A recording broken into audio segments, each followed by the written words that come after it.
this video, we're going to be talking about enzymes.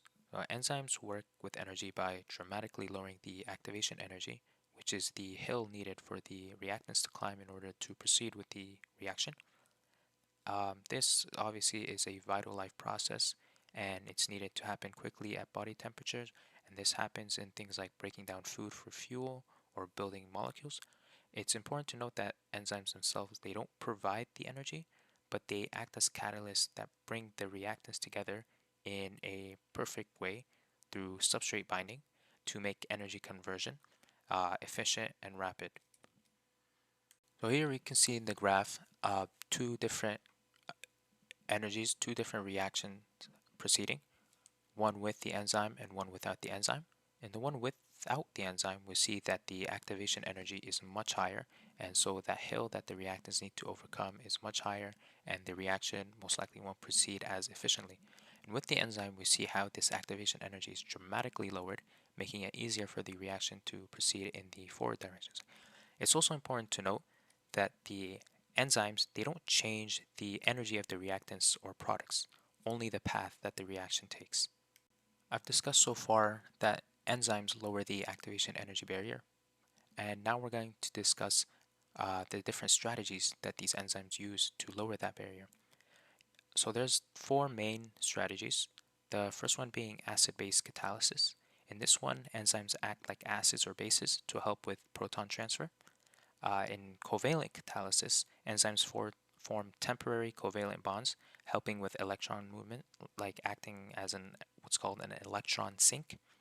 The third strategy is electrostatic catalysis, where charge groups or metal ions stabilize charge like Mg2+, and this is seen in the formation of DNA, where Mg2+ helps stabilize the DNA's negative charge.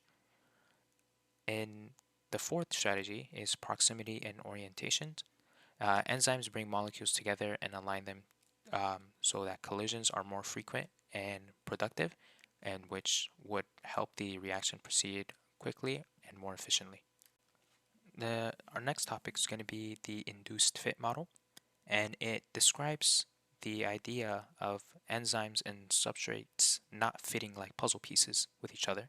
They behave more like clay. They both adjust their shape to bind tightly. In this example here, I show that the enzyme undergoes conformational change that allows the substrate to fit nicely in.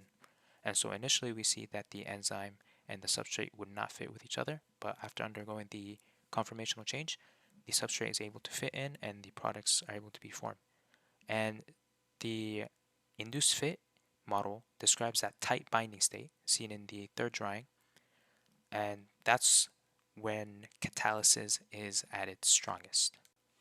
So in our last topic, we're going to be comparing coenzymes and cofactors.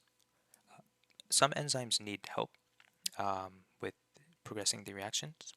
Coenzymes usually act as carrier molecules, and cofactors are more directly involved in catalysis, like stabilizing substrates or charges.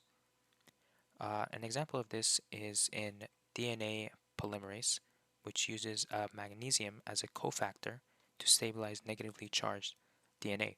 So here we have this simple DNA structure, right? Think of it as the helix, and then you have the negative charge on DNA. Let's draw the negative charge on both sides.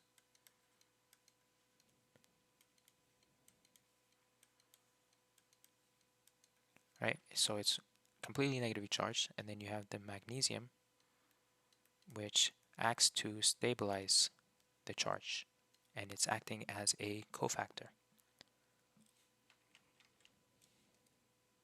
On the other hand, a coenzyme is a molecule required by an enzyme to carry out the catalysis of a chemical reaction, and some basic examples include NAD plus NADP plus, which act as electron carriers, and they're derived from vitamin B3, and they're central to redox reactions and energy metabolism. So if you took a biochemistry class, or even might be touched upon in your general biology class, you've probably seen this before. And so that's going to be it for this video. I hope you learned something and stay tuned for the next one. Thank you.